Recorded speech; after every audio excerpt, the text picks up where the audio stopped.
Екатерина Моченова. Как же вы правы, счастье в процессе. Была у вас на мастер-классе в Эксе, Экс-Сен-Прованс. Да, мы работали на горе художников, где, естественно, творил Сезанн и многие другие. Это было настоящее счастье. Екатерина, театральный художник, прекрасно пишет. Привет. Черешня есть и абрикос. Давай. Мытая. Дары. Дары. Дары Прованс. Да. Волхвы наши.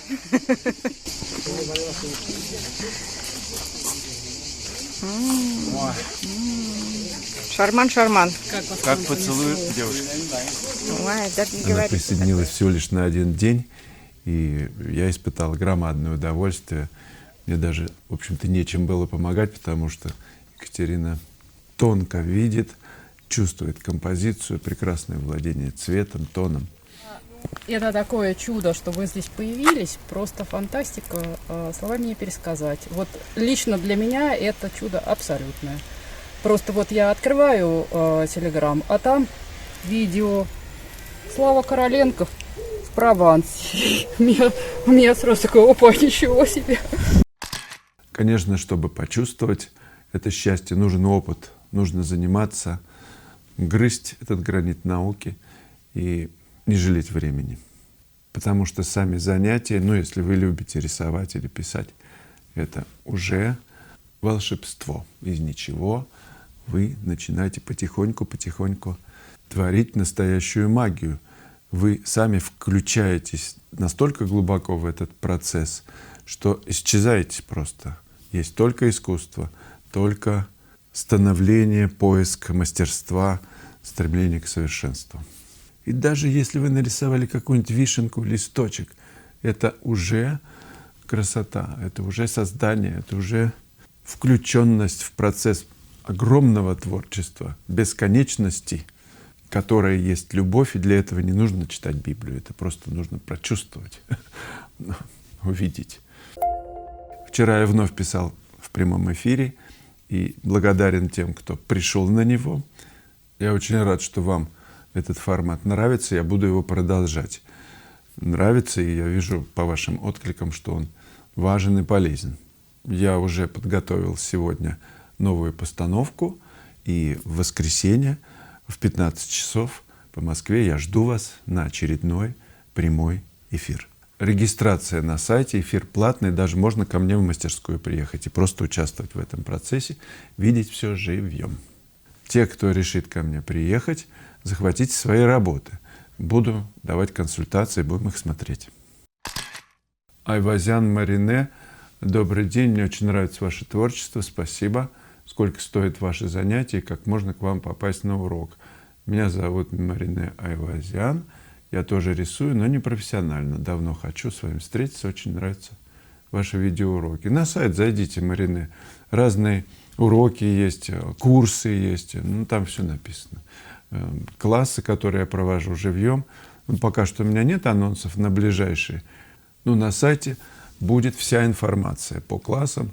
Ну, там много всего. И работы мои можно там посмотреть, и поучаствовать в различных акциях.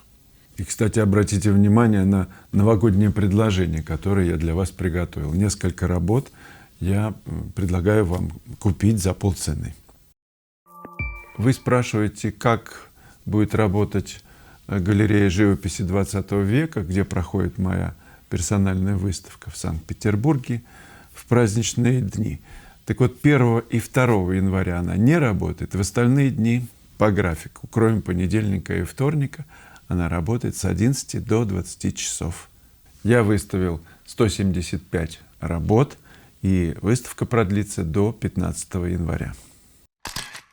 Андрей Свечников.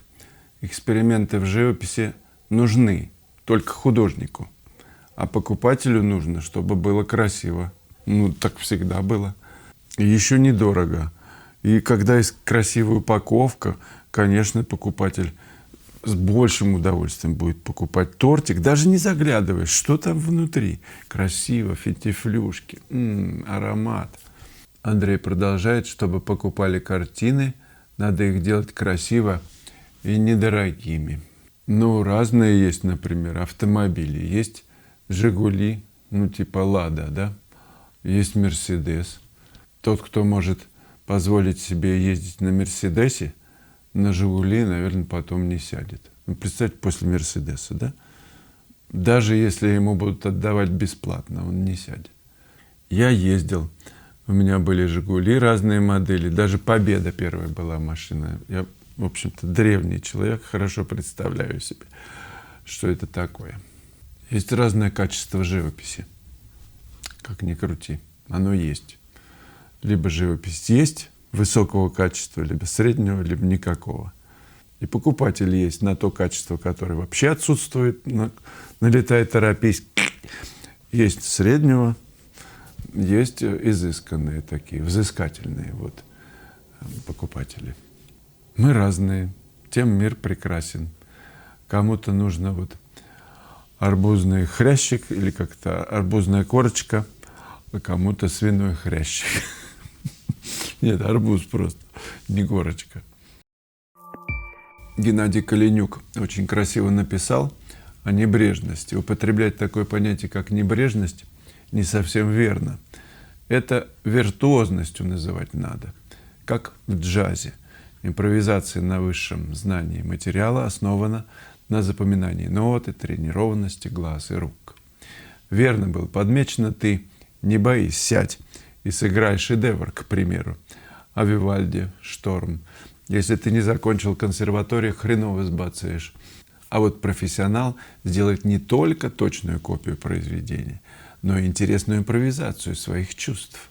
В костер как бензина подольет, душу свою умением порадует и слушателю в ответ в сердце восторга добавит.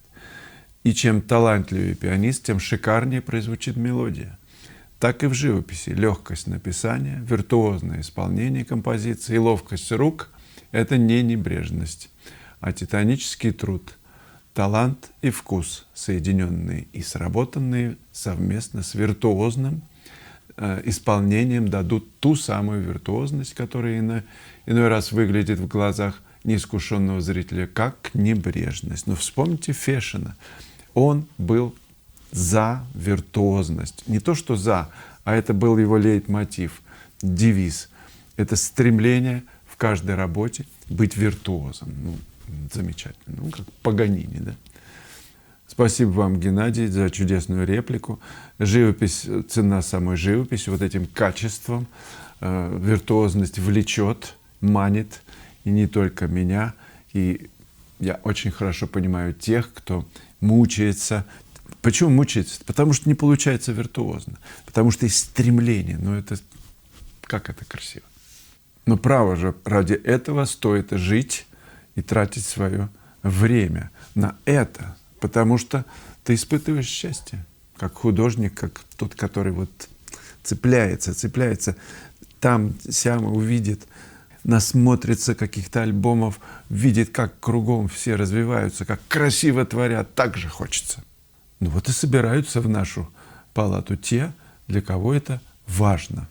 Так что поздравляю всех нас. Мы совершенно чудесная компания, команда. Вперед! Так, вы не забудьте отметиться в журнале, крестик какой-нибудь хотя бы поставьте для развлечения. Друзья, присоединяйтесь к моему телеграм-каналу. Код QR на экране.